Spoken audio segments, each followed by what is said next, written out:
Join us today as we explore what it really means to live life in the Spirit. I'm Pastor Penny Schulz. And I'm Kristen Scharrenberg.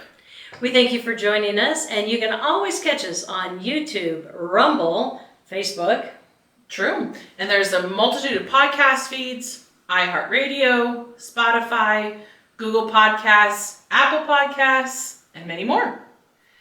You can also find all of our content in our blog at our website, livelifeinthespirit.com. Where you can also catch our merchandise, God is Still Writing Your Story, Stop Trying to Steal the Pen, and my CD. Last week we looked at toxic relationships. If you're sitting there and going, I think I have one or more of those in my life right now, what do you do? Well, if you've not listened to that episode 54, we strongly encourage you to do so. We spend time pointing out the damaging and sabotaging behaviors that are not healthy. If any of what we said resonated with you, or that light bulb came on and you think that you're maybe a victim or you're in a toxic relationship, we're going to give you some steps to get out of that situation, or if that's not possible, how you can cope and deal with it in those very difficult times. When silence is not golden, that is a very powerful title. In a couple of sentences, what does that mean to you, Kristen? I think to me that means that there are certainly times we've talked about, and even scripturally, when it's good to hold your tongue or to refrain from saying things, but there are times when not saying something truly is unhealthy and even dangerous. If you are in a relationship that is not healthy, maybe it's a marriage, it could be a friendship, or even a workplace environment, family, it can send one spiraling into a bottomless pit sometimes. It can leave you feeling hopeless and helpless. It can really suck the joy right out of your life. It can lead to depression, and in the most serious cases, suicide. So remind the listeners again of the key things that make a relationship toxic. Well, if one person is controlling or abusive, if they're degrading, if the way that they speak to you or the way that they handle you is degrading. Belittling, talking down to, acting like as if you're a child. Anything that makes you feel less than. Withholding love, withholding money, withholding sex or privileges. Maybe access to the vehicle is oftentimes. And it can even be withholding connection to other people oftentimes. Or so withholding keeping you phone, or withholding social media, or withholding text messages, having to look at your phone every second to make sure that you're not texting someone.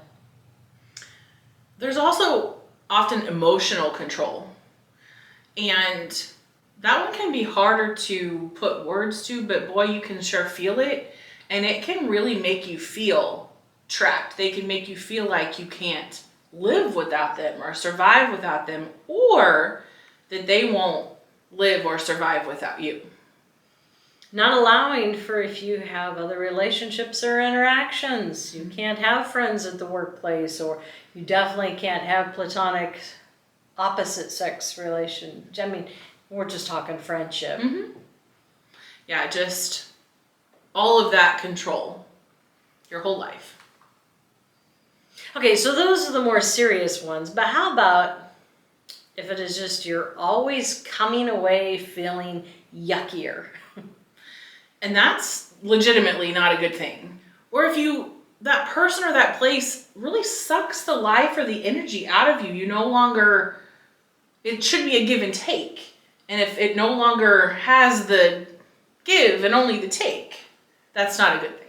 You've probably been there. I mean, you've been around people, and maybe it is friends, family, whatever, but you go and you're like all excited and you're in a good mood and you're not even with them hardly any time at all, and you just, you feel drained, you feel, man, or maybe you're even feeling like, why did I come, or why. So if you're dreading having any interaction with them, that is usually a telltale sign. It is. or if there's this significant imbalance in the giving and taking. There are people who are just naturally giving, and sometimes in any friendship and relationship even, there might be times when one person is going through something, and so there's more giving and less taking and vice versa. But if overall someone is just constantly taking more and taking more and taking more, and they're not bringing anything good into your life or into the relationship, and then that oftentimes ends up being exploited. And so they seek someone out who's a giver and who enjoys doing that, and then they give just enough to make you feel like, well, it's not all bad. There's still a little good there, but you will notice a significant imbalance there, and that is not meant to be for more than a season. Again, right. If it's somebody's going through something difficult, or it's not who they normally are, but when it starts to carry on longer, then that's a different kind of situation. So what does the Bible have to say? We've been looking at, last week, or a couple weeks ago, it was putting up the model of a healthy relationship. And where do we find that benchmark? And that benchmark really comes from God, mm-hmm. that model. But he has given us, through the Bible, many words on how to detect things, how a good, healthy relationship should be. And Paul says in 1 Corinthians 15:33, do not be deceived. Bad company ruins good morals. I think this really goes right along with that toxic, because, I grew up, this was a saying that my dad's youth group or pastor used to tell him when he was in school, and he passed it on to me, and we passed it on to our kids. But if you associate with skunks, you're gonna start to smell like them. Mm-hmm. And it's so true, and it's just I like that. It's a simple, easy reminder. It's great for kids. And everybody can recognize you don't want to smell like a skunk. And we say that because of kids. However, if you haven't had that upbringing, or maybe and if you did, and you get into college or you get into your early 20s and 30s, all of a sudden those lines can start blurring. And how do they usually start blurring? It's not because you wake up one day and say, you know what, I think I'm going to smell like a skunk. It doesn't happen that way. It's because you've made those relationships with people that maybe you probably shouldn't. Mm-hmm. It's okay to have friends that are at a distance. Mm-hmm. And we're going to get into boundaries mm-hmm. later, because that's going to be a whole thing on its own. But there is a set of different boundaries of those that you are friends from a distance and you observe and you smell from a distance. You're like, okay, that's all right, but no more than that. And then there's those that you let to get in a little closer. And then there are those that you allow to get into that space. The problem is when you find somebody that you allow into that space, and without paying attention, all of a sudden they start pushing you in a direction that is against your morals mm-hmm. or your ethics or your upbringing or who you are inside. So then the problem is, if you don't speak up, if you don't say, hey, you know what, I am not okay with that. Right. Maybe it's one thing to go out and go to a party, have fun, but maybe that the party they're taking you to, it's going to be nothing but drugs and complete trash, mm-hmm. getting trashed, like I said. And you go, yeah, I don't feel comfortable with that. And they go, well, but you're with me, so you'll be fine. And they drag you along, and you don't say anything more. That is what gets you into those problems. And then eventually, if they are not respecting, and that's what this really comes down to, mm-hmm. they're not respecting your boundaries. Instead of saying, okay, well, you know what, I really want to go. So is it all right that I'll go and you can stay here? Well, that would be respecting boundaries. Mm-hmm. If they're a true friend and it's something like that, they would probably say, yeah, you're probably right. Let's maybe do something else. Yeah, we'll come up with something else. Go catch a movie or whatever. Yeah. But when you start feeling like you have to go, or you allow yourselves to break your own set of boundaries there, then if that's that first time, they've already breached that, And so the next time, they're going to ask you to do something else, and they're going to ask you to do something else. And that's where people start to spiral. Mm-hmm. Oh, for sure. And again, we've talked about this so many times throughout. It's never that you start here and you go here in one step. It just moves the boundaries a little bit each time, and then all of a sudden you look back and you're like, oh wow, that's where I used to have the line. Mm-hmm. And it's nowhere close to where I'm at now.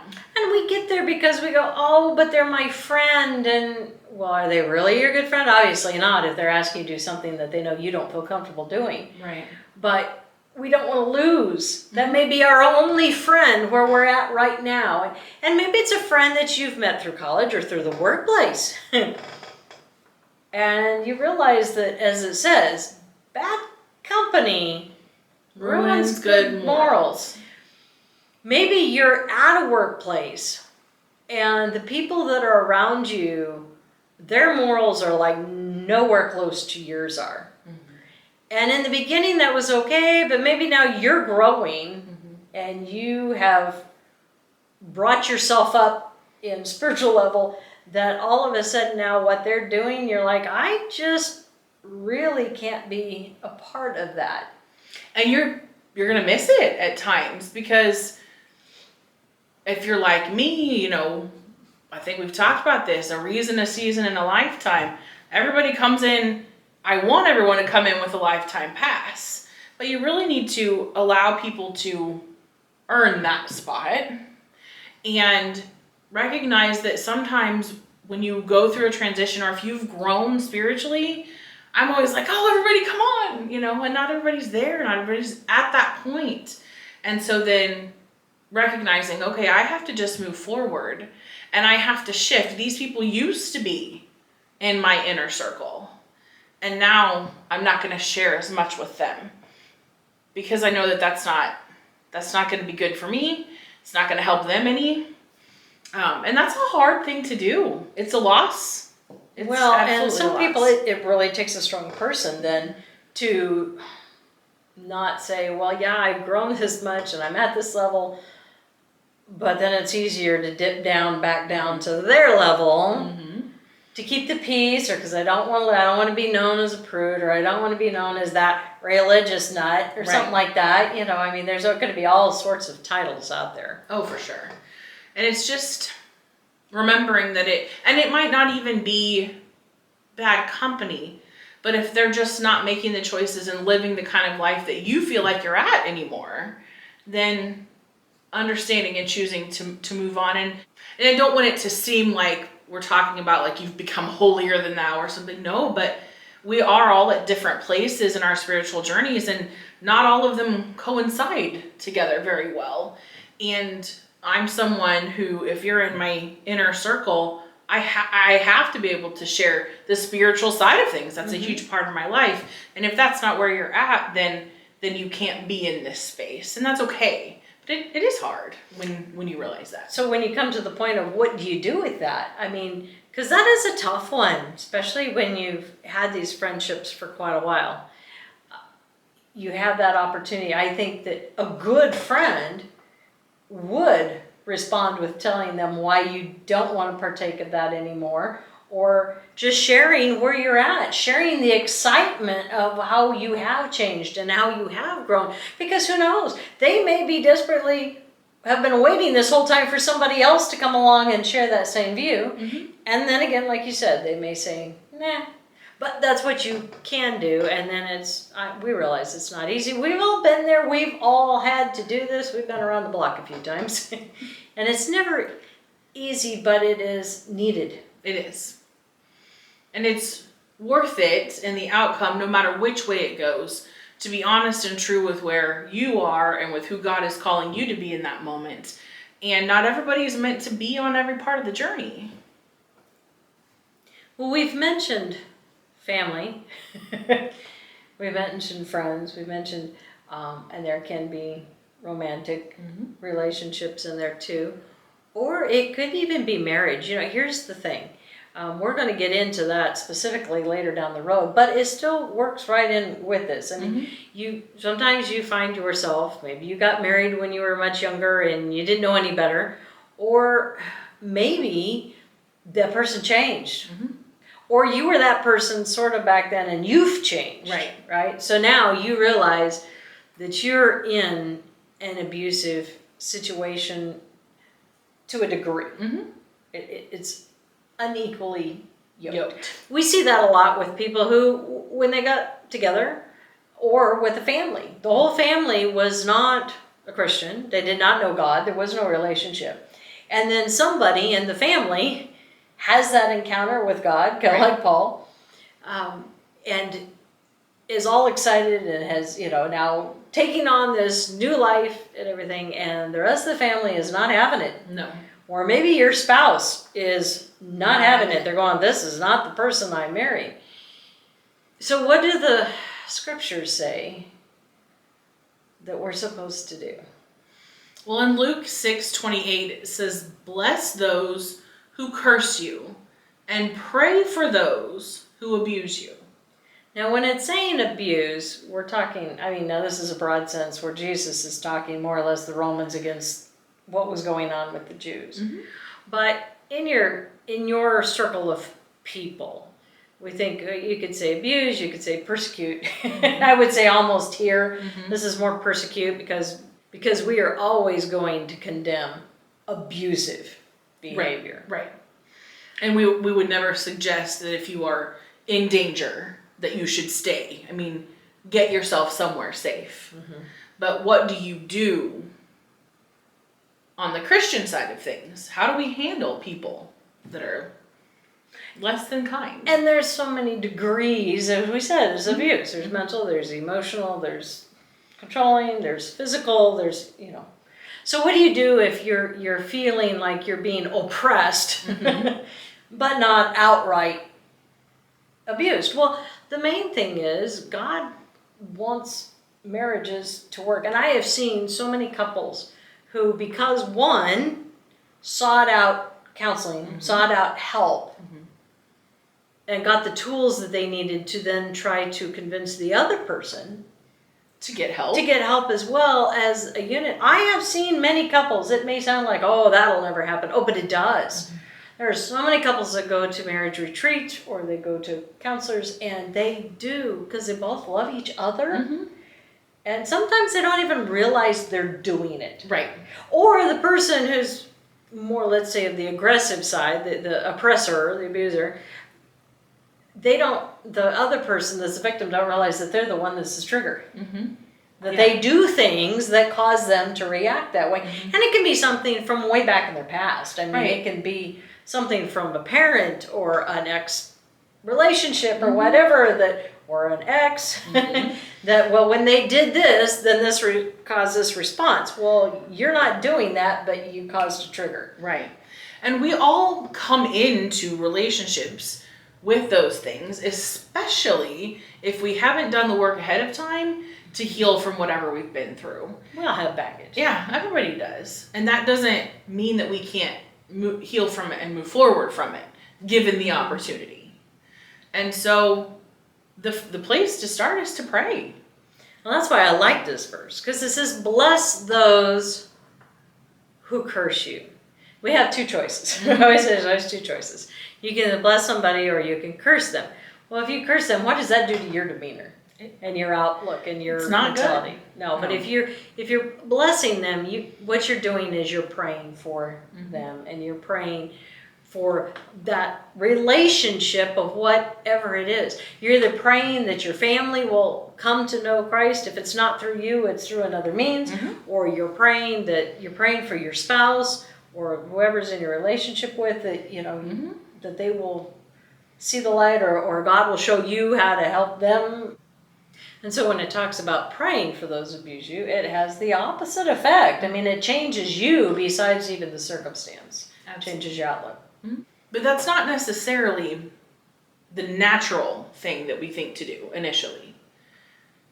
On the contrary, it's not an easy thing always to pray for someone in that situation.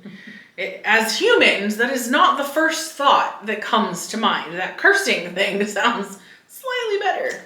Yeah, some of us are pretty good at that too. It's the obedience, the discipline of doing what God says, even though we may not feel like it, or we may not want to do it. It's true. But there are ramifications, because when you do pray, instead of wanting to jump to calling names and saying bad things and cursing them, I love this part of the scriptures because this is what Jesus says. And it starts out with, on the contrary. Why do I like that? Because it means that is not human nature. That is not what we are wired in this world to do. That's right. He says, if your enemy is hungry, feed him. Would you want to do that? If he is thirsty, give him something to drink. For by doing this, you will heap fiery coals of shame on his head. I was brought up with that one along with the skunk. Whenever I would get mad, I was teased and I was bullied so bad when I was in school.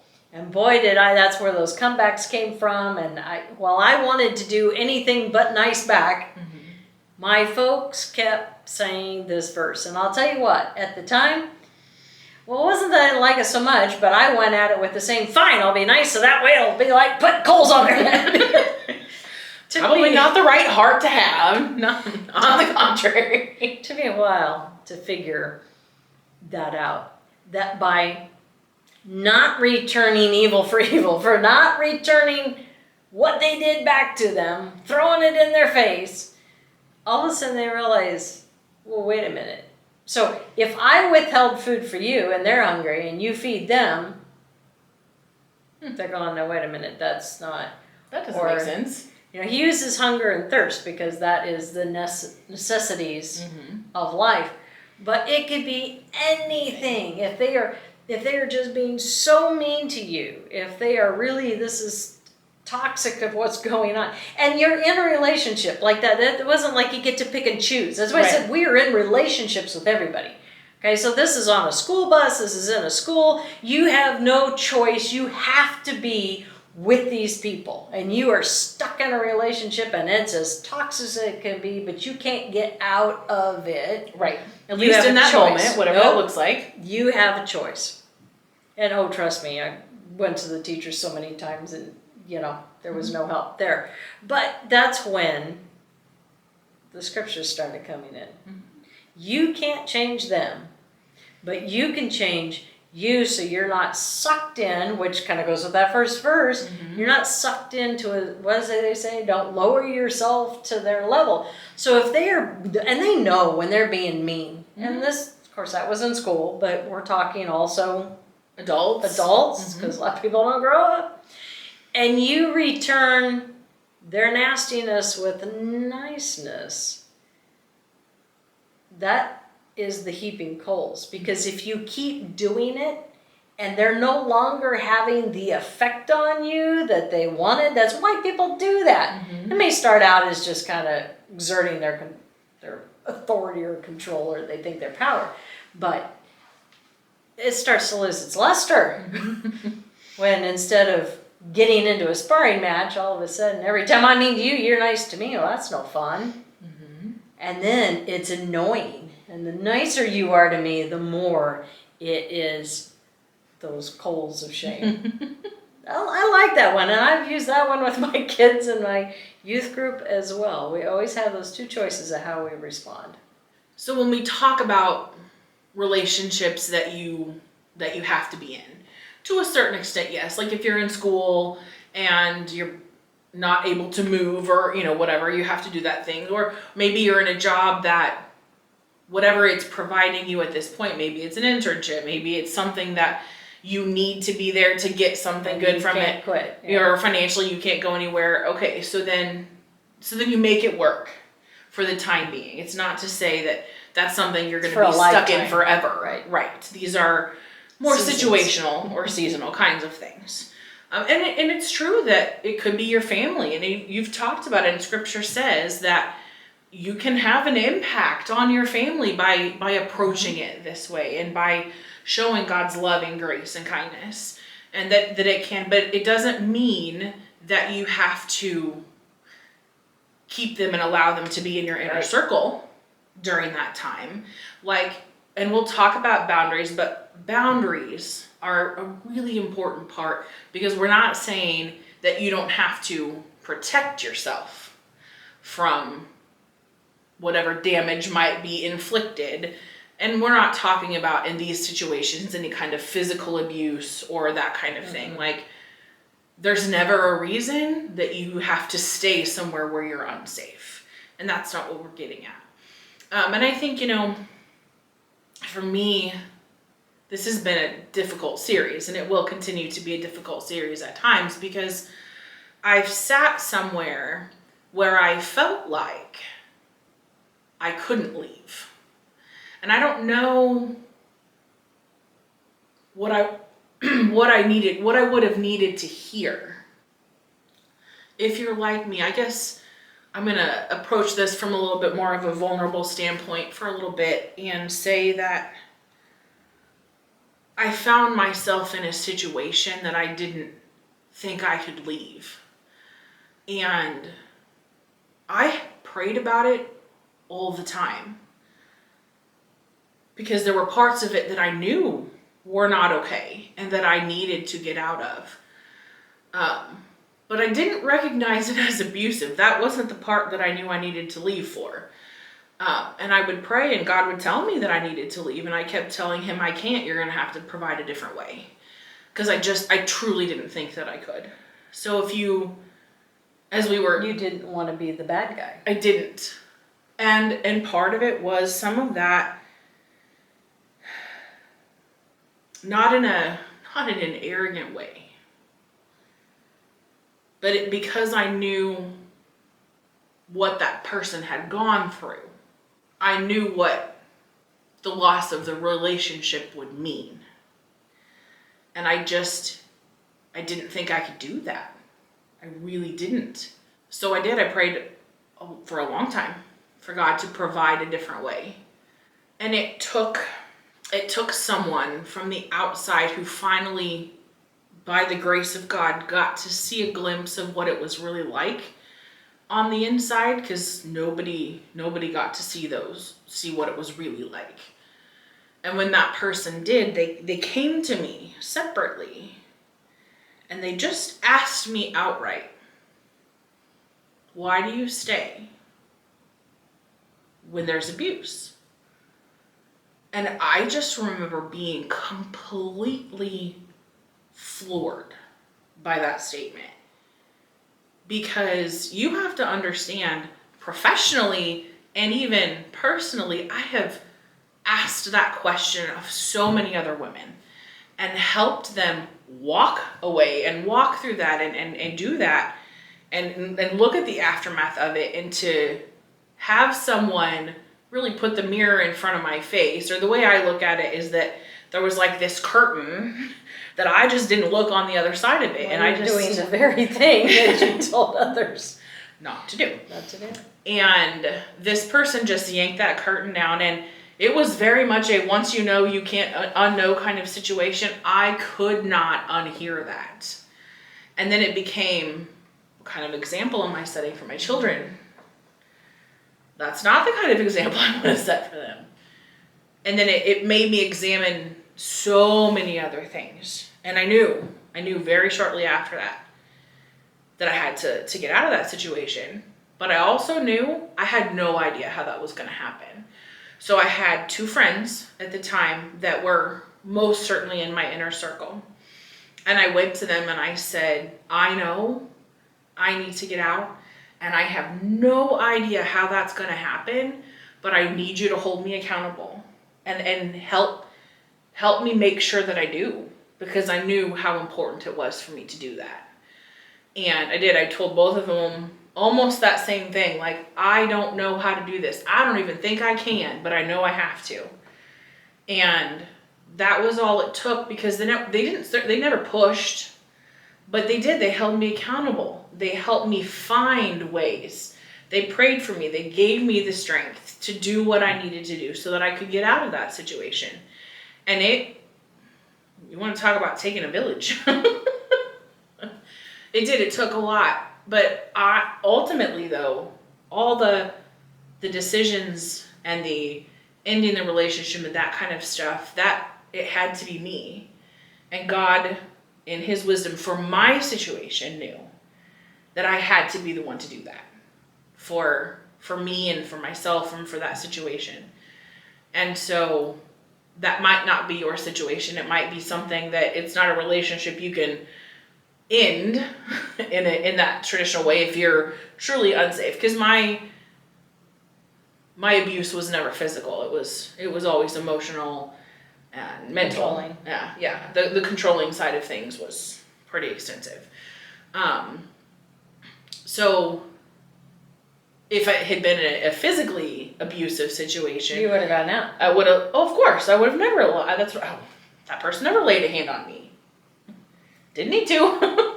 Didn't change the control. So, just know that if you find yourself in that situation, if you look at any of the things that we talked about in a toxic relationship and they are resonating with you, if they're ringing that bell, find some people, 1 or 2 people that are in your inner circle that you know you can trust. If you don't have them, seek out professionals. But whether it be a therapist, whether it be a women's crisis center, whether it be a pastor, 100%, You need an outside. I will caution you on all of those to make sure it's someone, do a little bit of research, make sure it's someone that is going to be supportive of what it is that you need to do. But you don't have to walk it alone, for sure. And once I made that decision and once I submitted to the fact that, okay, God, you're right, this is what I need to do, even though I still didn't think I could, I'm here today telling you that I did, in fact, do it. And it was difficult. It was probably one of the most difficult things I've ever had to do. But coming out on the other side, oh my gosh, for me, for my kids, so worth it, because I'm now living the life and setting the example. Because I would never have wanted them to be in a relationship that looked like that. Well, I was modeling that for them. That's what they were going to seek out, because that's all they knew. And so just... Well, and for the record, a lot of people think that we have been friends forever. And it really, we're talking, even at 2 years now? I mean, it was maybe, yeah, not barely. Well, Barely. yeah. And so all this happened. I mean, you were doing all this work on your own, and I was not even really in your life yet. No, you came in, well, after all, really Well, and just more of a neutral. I mean, right, I was you were not, neutral. Yeah. Much later. Advice. So I say that so that way God puts the people in your path at the time you need to do the things you need, regardless. Just know that it is possible, and that God will put the right people in your path. And if you continue to ask him, he will provide the guidance, and he provided the strength, and he provided the words, and he provided the protection around my heart, that it came to a point where, and I think sometimes it's even, you think if they could just realize that the way they're seeing you isn't correct, and if they could just see you the right way, the way they maybe used to, or the way the way you thought they did, if you could just get them to see that, then all of this would go away. It would be all better, because they wouldn't question, they wouldn't have to control, they wouldn't do these different things. And for me, it was coming to the point where I realized that was never going to happen, because that person could not see me how I am. They couldn't. And some of that comes from, for some people, it's for past relationships that unfortunately you are now taking the place of. Maybe they were hurt really bad by somebody previously, and it doesn't matter if you've done anything or not done anything. They see you as that other person, or they're just waiting for you to do what that other person did, or they'll make up things to convince themselves that everybody is like who hurt them the first time.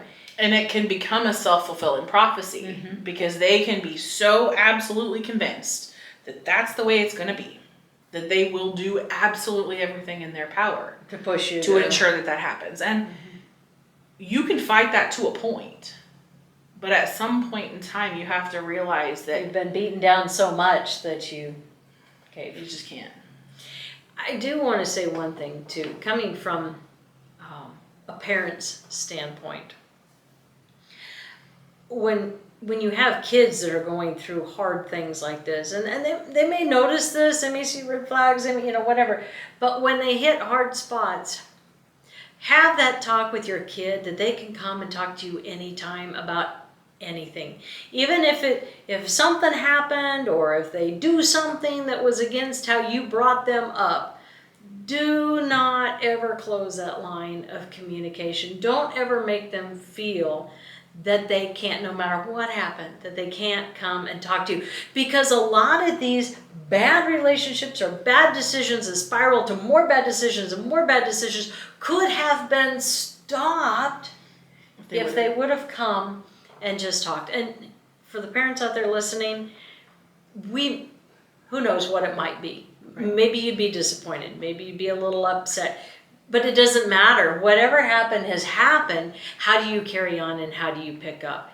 I know that I have been in extended family relationships where that has happened. And again, like you said, maybe even the reality isn't reality, it's perceived reality. Mm-hmm. But this whole thing blew up.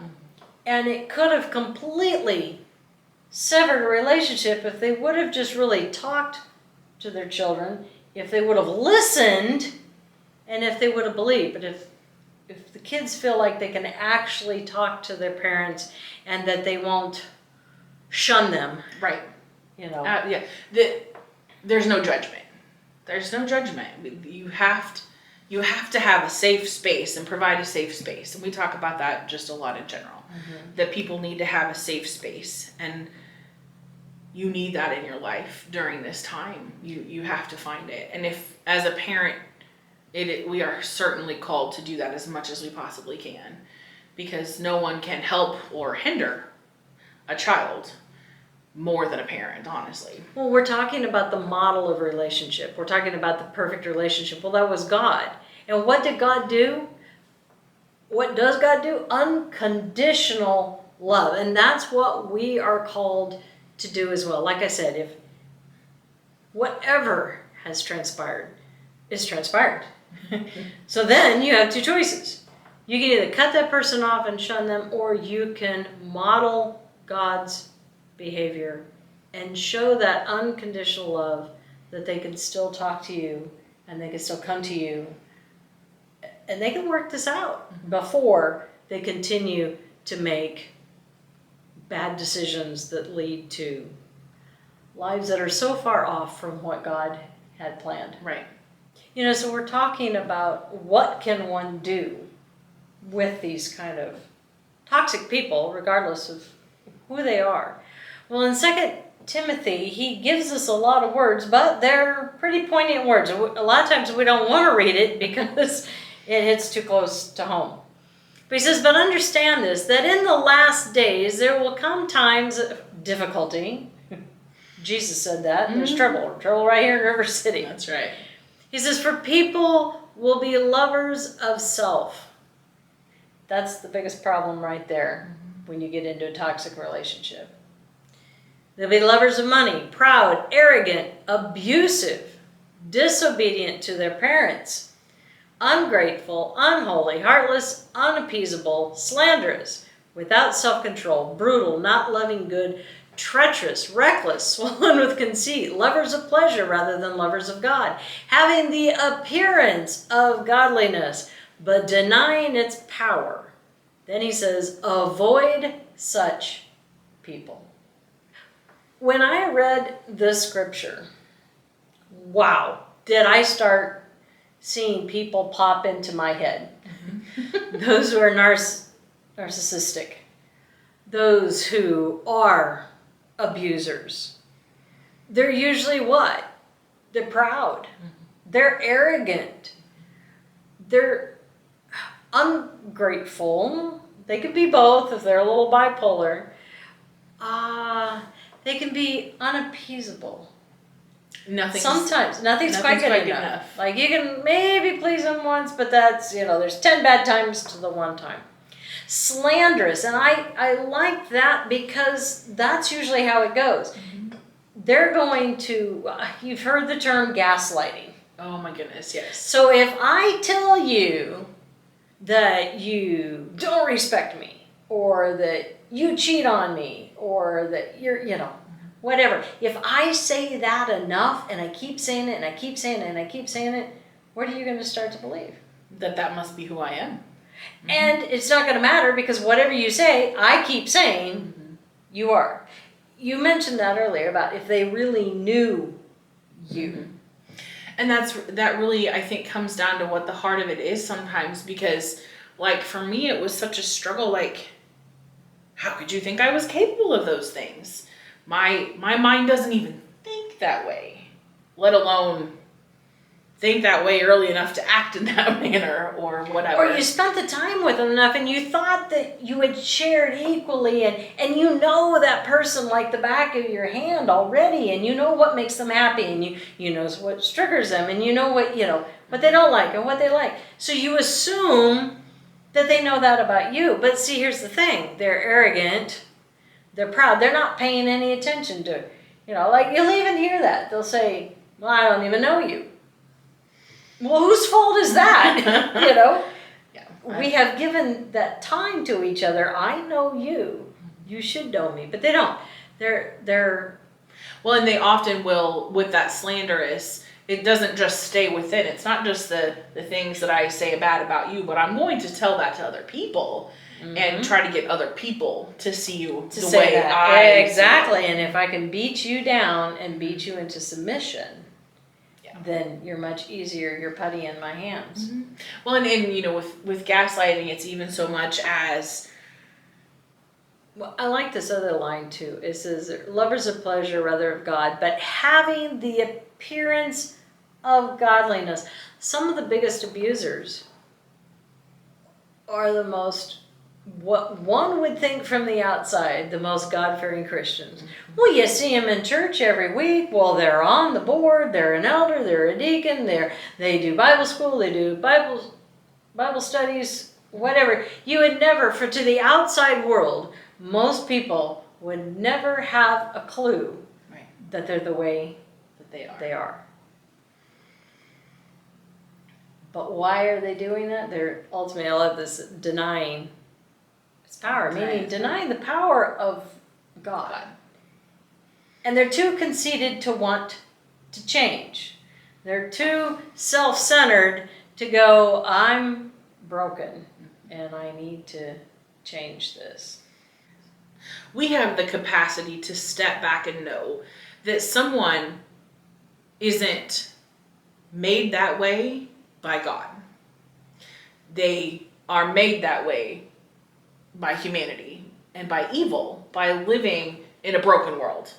And they become so broken.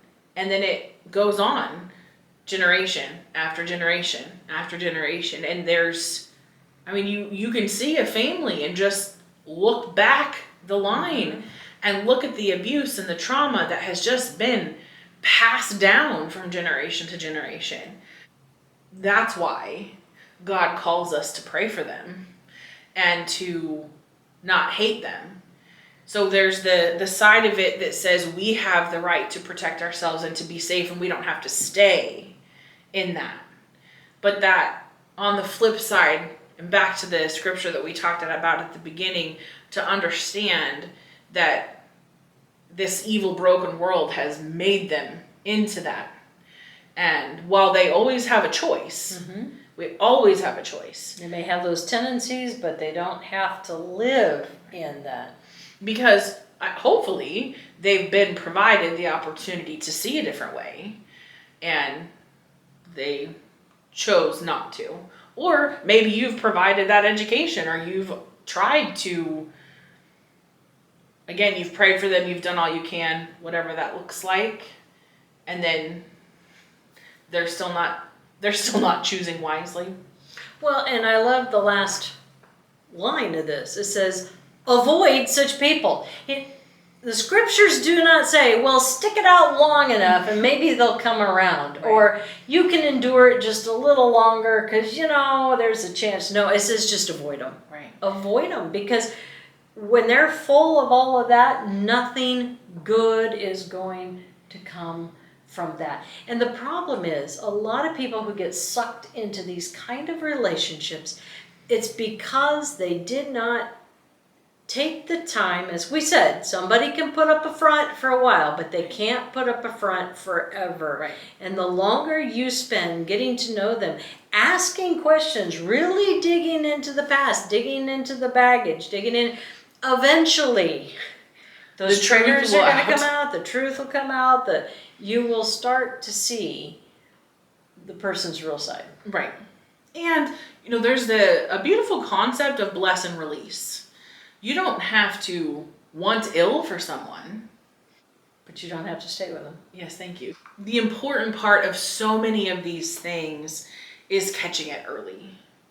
Recognizing these things before you have 5 years invested in something. If you have red flags coming up within the first 6 months, get out. Someone's true colors are there and they show themselves. We're not going to change someone. Not in that respect. And that's not what we're called to do. Yes, pray for them, love them from Christian distance. Well, okay, so I'm going to shift gears just a little bit here. Mm-hmm. So, well, that sounds more like a marriage or a long-term romantic relationship that you can't get out of, or maybe a friendship that you've been into that's not good. But what about if the person you married is fine, but their family is completely toxic, or parts of their family are toxic? They always say, I think one of the biggest myths, and I tell people this when I have marriage counseling with them, they always say, you marry the person, you don't marry the family. That is not true. That's very, very, very not true. Now, you may still choose to marry the person, but to go at it with the other mentality of, oh, it won't matter, it matters. Because it matters to your now new unit, your new life, and they will affect that. They will influence it. Mm-hmm. And let me tell you, it's usually not for the better. No. And which then, if you had a really good relationship with a spouse, and because of this external influence of negativity, it changes the person who's attached to them, you may be able to say, well, I'll just walk on by, or I'll just ignore that phone call. But if they don't, it affects you because it changes their personality, it changes their mood, it changes their behavior, it changes then maybe how they react to you. And wow, it can make the first part of a marriage really rocky. And if there isn't healthy boundaries set up and guidelines, and these are the do's and the don'ts, it can turn into a lifetime of misery.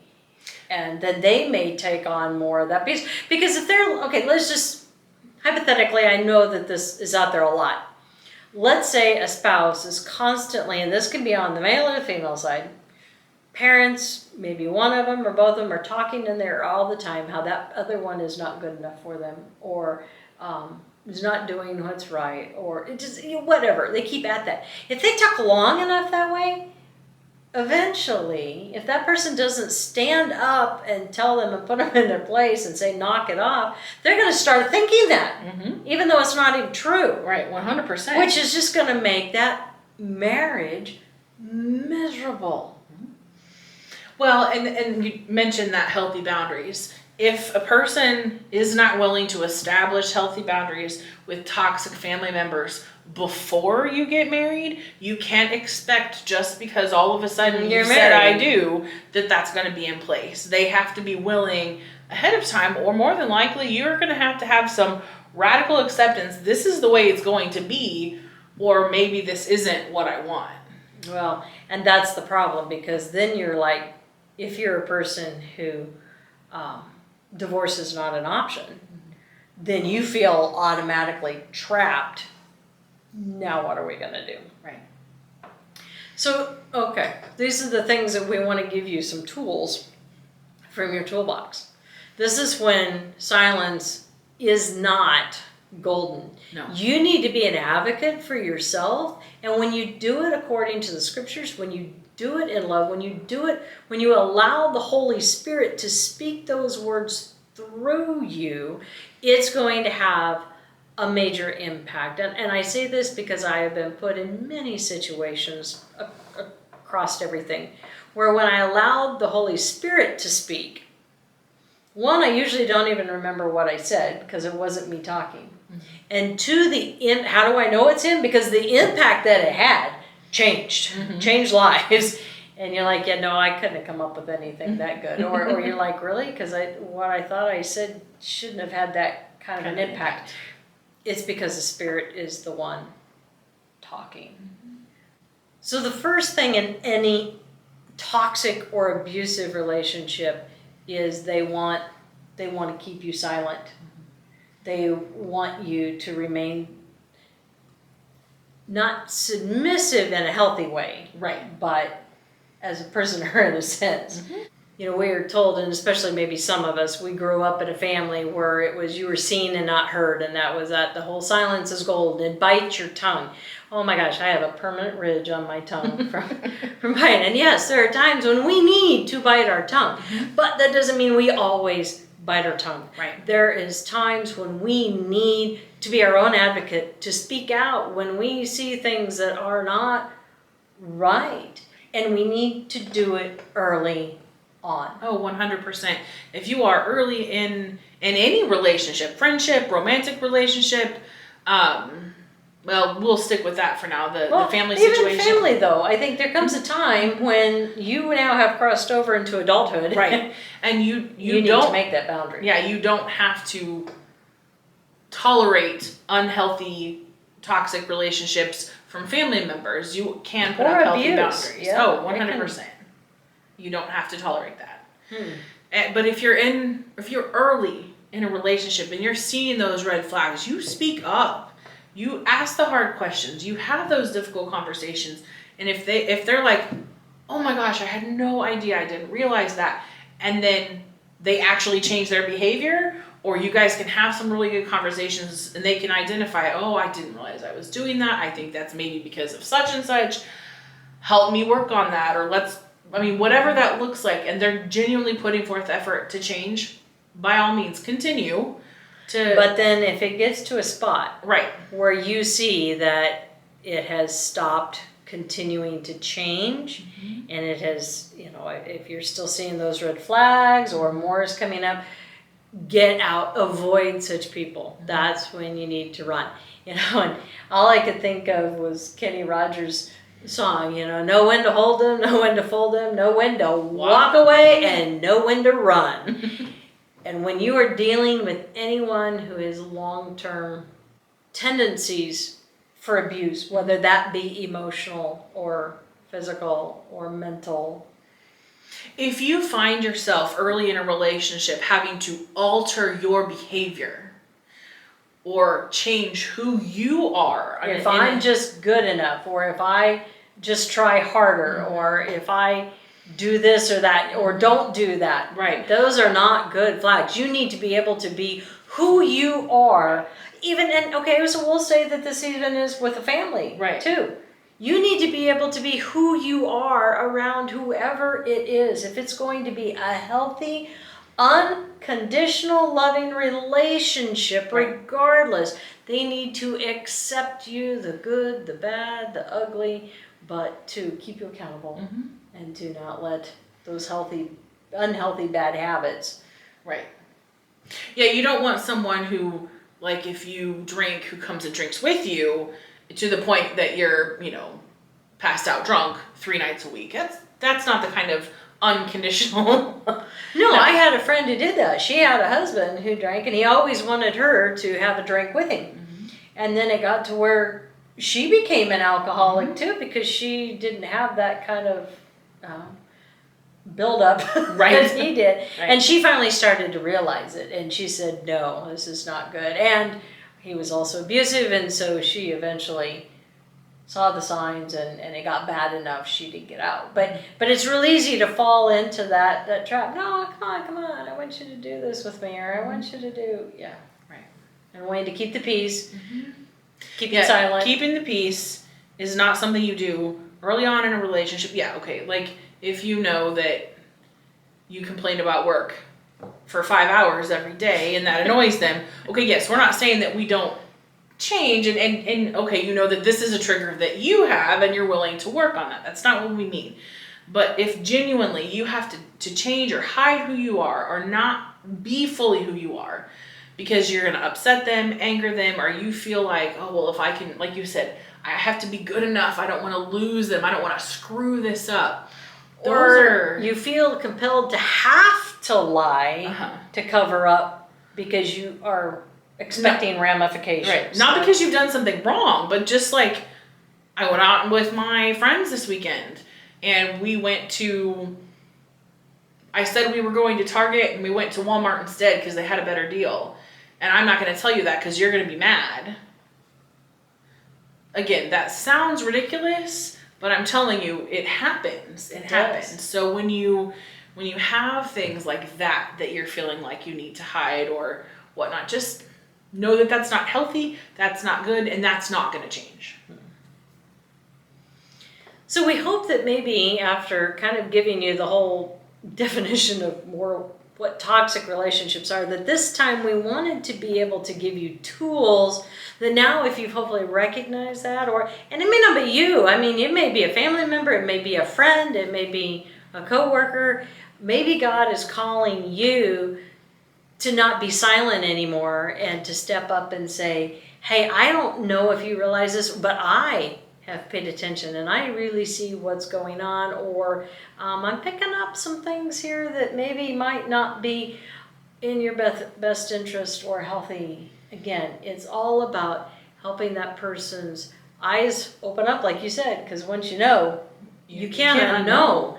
Ultimately, it's about knowing when to either bite your tongue or to speak up or to help that person grow and change as well, or knowing when to walk away, or in some situations, not just knowing when to run, but as it said, avoid the people altogether. And pray about it. Ask for guidance. God will give you all the tools and everything you need if you just go to Him in prayer. And you will feel that peace, because usually when you're in that kind of situation, peace is the last thing you've ever felt. You'll feel anxiety, you'll feel turmoil, you'll feel tension, you'll be upset to your stomach, you'll be dreading going home or dreading talking to the person or dreading this or dreading that. You find yourself in survival mode. You are just always on edge. You're not really fully living, you're surviving. And that is not what God calls us to be in for life. That's not it.